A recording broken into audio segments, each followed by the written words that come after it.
हरिओम आदेश आदेश। मैं ओगढ़ कालूराम, सुल्तानपुरा भीलवाड़ा, राजस्थान। हम कभी भी सोशल मीडिया पर या आश्रम पर कोई अंधविश्वास नहीं फैलाते हैं, ना ही हम कभी किसी को गुमराह करते हैं, ना ही किसी को हम बीमारी को हटाने का पूर्ण दावा करते हैं। कोई भी बीमारी है, आपको पहले हॉस्पिटल जाइए, डॉक्टर का समाधान करवाइए।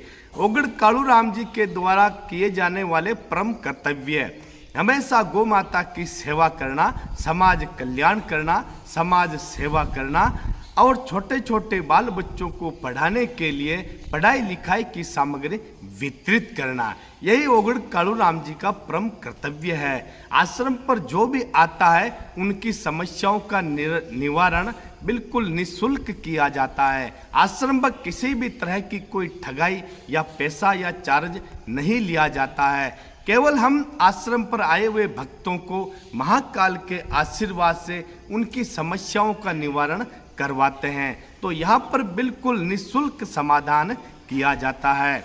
और दूसरी बात, अगर आश्रम पर कोई भगत आता है तो पूर्ण श्रद्धा और विश्वास लेकर आए, बाकी गुरु महाराज करने वाला है। हरिओम आदेश।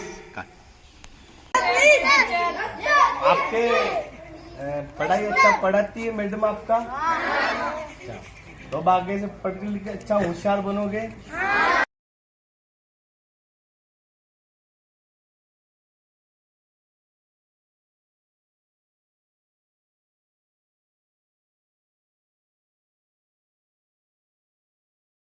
गाँव में अरे फालतू घूमोगे तो नहीं इधर उधर, बराबर पढ़ाई करोगे, माता पिता की आज्ञा का पालन करोगे।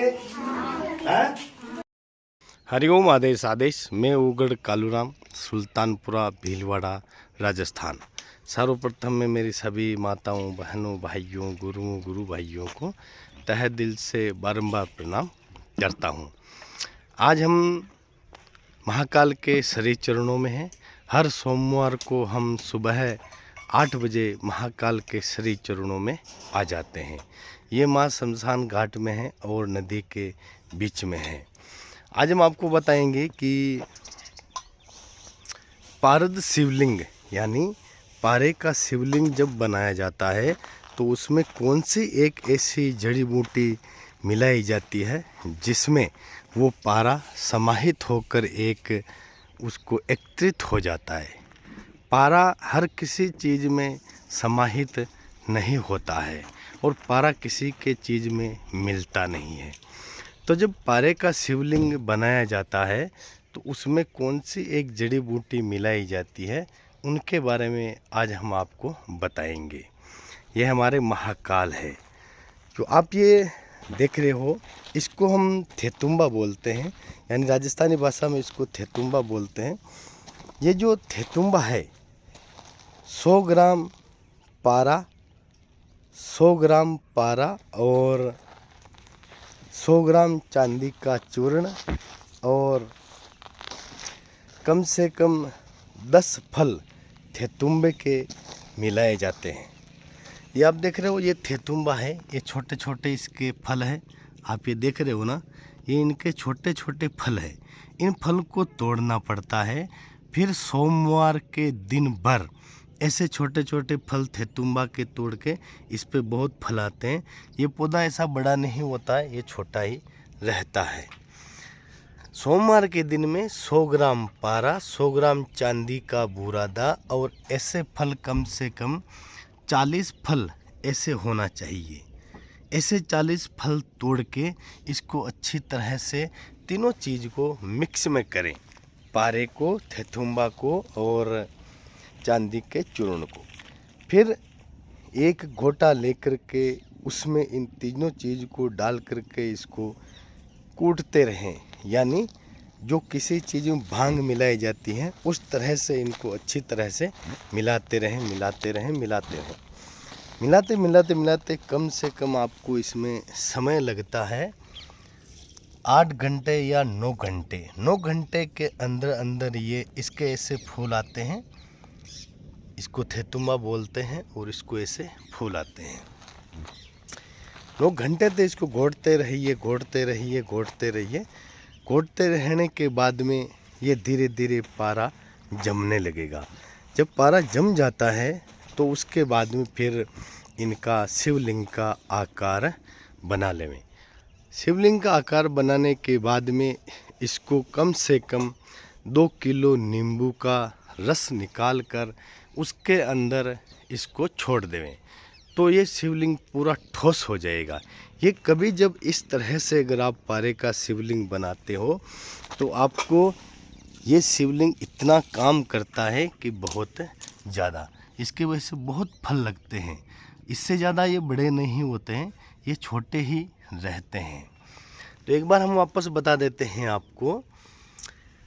100 ग्राम चांदी का चूर्ण, 100 ग्राम पारा और 20-30 इस तेतुम्बा के फल को लेकर के सोमवार के दिन में एक साथ मिला करके फिर इनको घोटते रहिए कम से कम 9 घंटे तक। 9 घंटे तक घोटते ये थोड़ा थोड़ा ठोस हो जाएगा। ठोस होने के बाद में फिर उसका शिवलिंग का आकार इसको बना दें। शिवलिंग का आकार बनाने के बाद में 1 किलो नींबू लेकर के उस नींबू में इस शिवलिंग को आप छोड़ दें।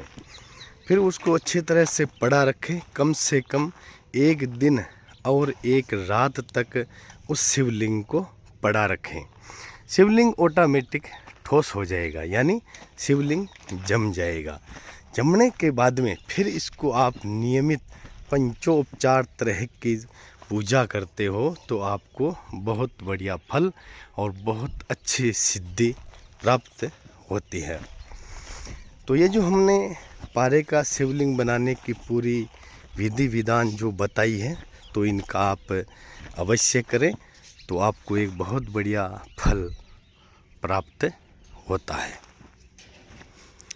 तो जो मैंने ये चीज़ें बताई है, इन चीज़ों को इकट्ठा करके और सोमवार के दिन में पारे का शिवलिंग अवश्य बनाइए, क्योंकि पारे के शिवलिंग में जो शक्ति होती है वो बहुत अति दुर्लभ और शुभ होती है। तो इसलिए पारे का शिवलिंग अवश्य बनाइए और महाकाल का आशीर्वाद ग्रहण कीजिए।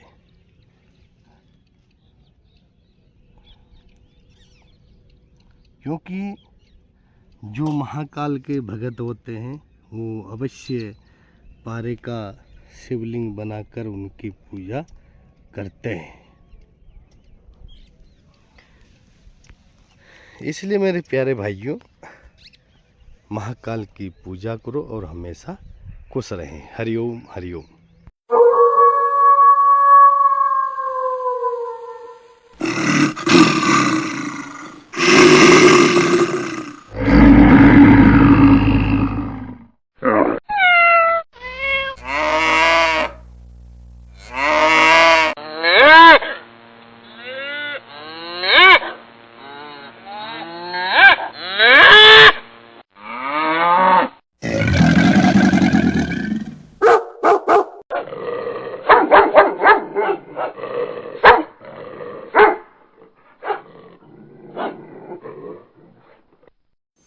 Yeah.